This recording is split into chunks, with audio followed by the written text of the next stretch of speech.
तो दोस्तों हमने ये एक स्ट्रक्चर तैयार कर लिया है गार्डर का। तो 6.2 किलोवाट हम इस पे लगाएंगे उसकी प्लेटें, और आप ये देख सकते हैं कि इसको पेंट भी कर लिया है। और इसके साथ हम लगाएंगे तकरीबन ये 12 प्लेटें लगाएंगे इसके साथ। ठीक है, तो आपको स्टेप बाय स्टेप मैं बताऊंगा कि कितनी कॉस्ट आई है इस पे, और फिटिंग का जो तरीकाकार है। पहली प्लेट सोलर की हमने पैनल ऊपर रख दिया है, तो इंशाल्लाह अभी इसको जो है हम पूरी प्लेटें इसकी मुकम्मल करेंगे। तो बाकी उसके बाद स्टेप बाय स्टेप आपको बताएंगे कि आपने क्या करना है। और ये जो फ्रेम है ये मजबूत फ्रेम है, ये 16 गेज के पाइप में तैयार हुआ हुआ है। तो आप देख सकते हैं कि पूरी फिनिशिंग है। और ये हमने हाइट पे लगाया है, इसको 12 फुट एक तरफ से हाइट की है, और दूसरी तरफ से हमने 10 फुट हाइट की है। ठीक है, तो तकरीबन ये 30 डिग्री के जाविये पे ये पैनल लगेगा। तो आगे आपको बताते हैं कि अगला स्टेप क्या होगा। पहले हम इसकी प्लेटें सारी लगाएंगे।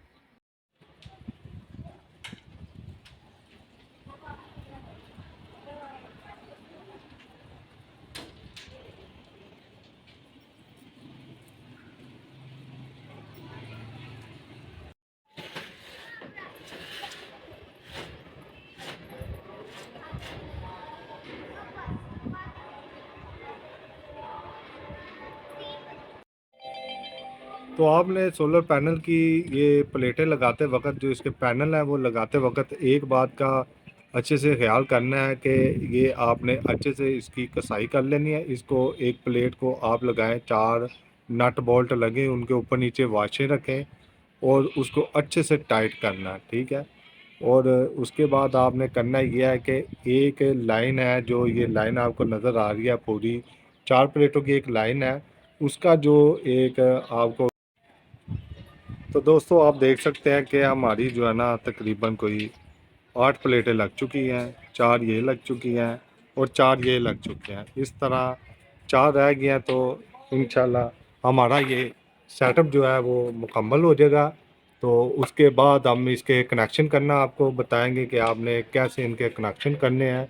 मैं बार बार आपसे यही कहता हूँ कि आपने इसका बहुत ज़्यादा ख्याल रखना है कि कोई बोल्ट वगैरह लूज़ नहीं रहना चाहिए, और हर तरह की जो मजबूती होनी चाहिए। आप देख सकते हैं कि इन प्लेटों के सेंटर में हमने 3 इंच का वो स्पेस दिया, गैप दिया है, ताकि कोई आंधी तूफान, कोई किसी किस्म का जो है ना इस पे असरअंदाज ना हो सके। और एयर जो है इस रास्ते में, ये जो चैनल आपको नज़र आ रहा है, हमने अंदर चैनल बनाया हुआ स्पेस का, इसके अंदर से गुज़रता हुआ जो है ना वो चला जाए किसी किस्म का तूफ़ान, और हमारी प्लेटें, हमारा ये स्ट्रक्चर जो है ये ऐसे का ऐसे बच जाए।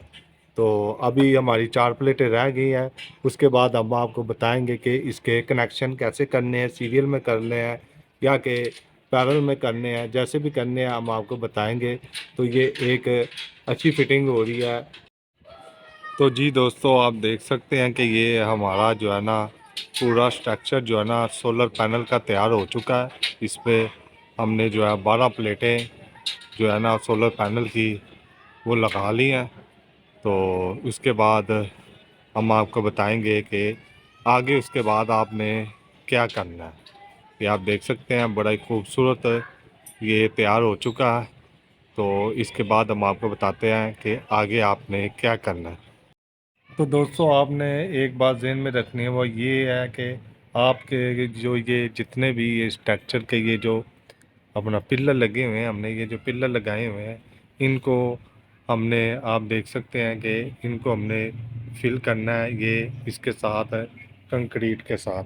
ठीक है, तो ये कंक्रीट का भी सामान बन पड़ा है। ठीक है, और ये बास्केटें हम लेकर बाज़ार से, ये जो डस्टिंग मतलब कि वो जो बास्केट होती है, कूड़े वाली बास्केट कह लें उसे, तो हमने वो काट के आपस में इसको उसके साथ ज्वाइन कर दिया है। तो हम अब इसको कंक्रीट के साथ भरेंगे, ताकि जो ये मजबूती है ना इस स्ट्रक्चर की, सोलर पैनल स्ट्रक्चर की जो मजबूती है वो बहुत अच्छे से हो जाए। ठीक है, तो इसको हम आज भर देंगे, और ये कवर इस पे, ये जो बास्केट के कवर है ये लगे भी दें तो भी कोई मसला नहीं। हमारे पास 5 है, तो ये 5 हम भरेंगे। ठीक है।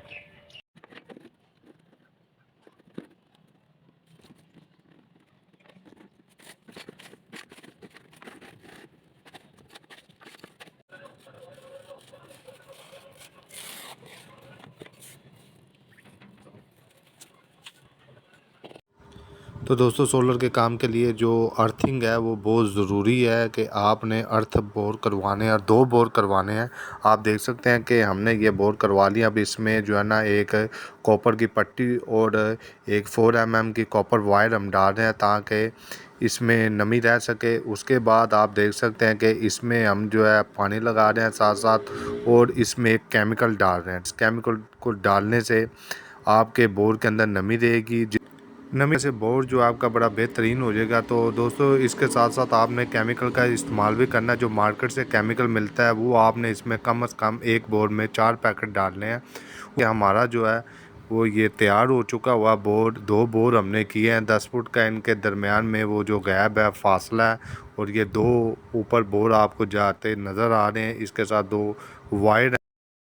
तो दोस्तों उसके बाद हमने चेक भी करना है कि हमारा बोर ये ठीक हुआ कि नहीं हुआ। उसके लिए ज़रूरी है कि आपके पास ये एक डिजिटल किस्म का मीटर होना चाहिए कि जो इसकी रेंज चेक कर सके कि क्या इसकी जो नमी है वो पूरी है या कि नहीं है। तो उसके लिए ज़रूरी है कि इसके जो पॉइंट है वो 500 से कम होने चाहिए। 500 से ऊपर हुए तो आपका बोर नहीं होगा, वो अर्थिंग नहीं होगी, वो बराए नाम बोर और अर्थिंग होगी। तो आप देख सकते हैं कि इसका जो हमने चेक किया है वो 500 पॉइंट से नीचे है, तो ये एक परफेक्ट हो चुका है। ठीक है, तो दोस्तों बोर की जो गहराई है कम से कम 30 फुट लाजमी होनी चाहिए। तो दोस्तों आप देख सकते हैं कि ये एक आसमानी बिजली के गिरने का मंजर है। तो आसमानी बिजली से बचने के लिए ही ये बोर किया जाता है। ये लैटिन अरेस्टर का अलग से एक बोर होना चाहिए जो आपके जो स्ट्रक्चर को और आपके जो घर को जो आसमानी बिजली से महफूज रख सके। तो दोस्तों उसके बाद आप देख सकते हैं कि ये लैटिन अरेस्टर हमने लगाया ताकि आसमानी जो बिजली है उससे बचा जा सके। तो इसको भी लगाने का तरीका आप देख सकते हैं, एक रॉड के साथ हमने इसको अटैच कर दिया है। तो आप देख सकते हैं कि अब इसके अतराफ में कोई भी आसमानी बिजली का ख़तरा नहीं है, और ये हमारा स्ट्रक्चर, ये प्लेटें सोलर पैनल की ये बच जाएंगी।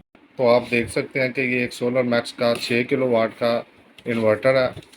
हम इसे ओपन करके आपको दिखा रहे हैं कि क्या इसकी ओरिजिनल पैकिंग के साथ क्या क्या चीज़ें आती हैं, और फिर इसे हम इंस्टॉल करना आपको सिखाएंगे कि कैसे आपने इसको इंस्टॉल करना है।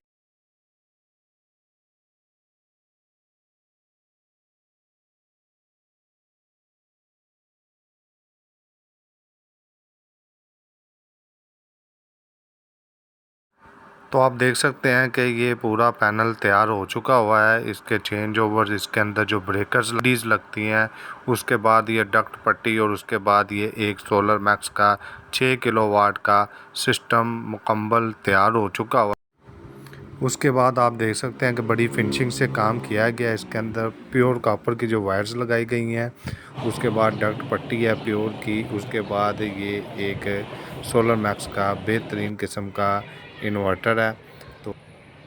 तो दोस्तों जैसे हमने इसे ऑन किया तो ये एक एरर शो करना शुरू हो गया, बीपी बैटरी पावर का मसला आ रहा है। तो हमने फिर इसको इस क्लैम्प मीटर से, इस डिजिटल मीटर से हमने चेक किया कि क्या इस बैटरी के वोल्ट पूरे आ रहे हैं या कि कोई और मसला है। तो हमने फिर इसको चेक किया, उसके बाद पता ये चला कि ये बैटरी के 200 कनेक्शन भी ठीक थे। मसला यहाँ पे आया कि ये जो ब्रेकर लगा हुआ ये नीचे रह गया था, इसको ऑन नहीं किया था हमने। तो उसके बाद आप देख सकते हैं कि सिस्टम ऑन हो चुका है। उसके बाद बात कर लें इन्वर्टर की, तो आप देख सकते हैं कि उसकी डायग्राम बनी हुई है। ये ऐसे ही इन्वर्टर के नीचे भी आप देख सकते हैं कि ब्रेकर के कनेक्शन भी हो चुके हैं। तो इसको ऑन करने के बाद ये ज़रूरत पड़ती है हमें कि इसकी सेटिंग की जाए। तो आप देख सकते हैं कि इसकी जो सेटिंग है वो उसके पेजेस आपको दिखाए जा रहे हैं कि ये ऐसे ऐसे इतने नंबर हैं, इतनी सेटिंग है इसकी। तो उस हिसाब से आपने सेटिंग कर लेनी है इसकी बुक पढ़ते हुए, जैसे जैसे आपको ज़रूरत हो, क्योंकि हर बंदा अपने हिसाब से सेटिंग करता है। तो ये सारे पेजेस हैं, तो आपने ख़ुद ही कर लेनी है, किसी टेक्नीशियन की किसी किस्म की कोई ज़रूरत नहीं है। तो उम्मीद करता हूँ कि आपको ये वीडियो अच्छी लगी होगी। तो एक मेरी वीडियो है कि जो लोग सोलर पैनल नहीं लगवा सकते या जिनके पास सोलर के लिए लगाने के लिए छत नहीं है, तो वो क्या तो इस टॉपिक पे मैंने यूट्यूब पे डिटेल से वीडियो बनाई है, तो आप लोग देख सकते हैं कि ये उसका थंबनेल है कि जिन लोगों के पास सोलर लगाने के लिए छत ही नहीं है वो क्या करें। क्योंकि अमूमन देखा गया है कि जिन लोगों के पास पैसे हैं लेकिन उनके पास छत नहीं है, और जिनके पास छत है उनके पास सोलर लगाने के लिए पैसे नहीं हैं, तो उस सूरत में वो क्या करें। तो आप मेरी वो वीडियो जाके देख सकते हैं। तो दोस्तों प्लीज़ सब्सक्राइब करें और बेल आइकन को ऑन करें। तो अब तक के लिए मुझे दे इजाज़त। अल्लाह हाफिज़।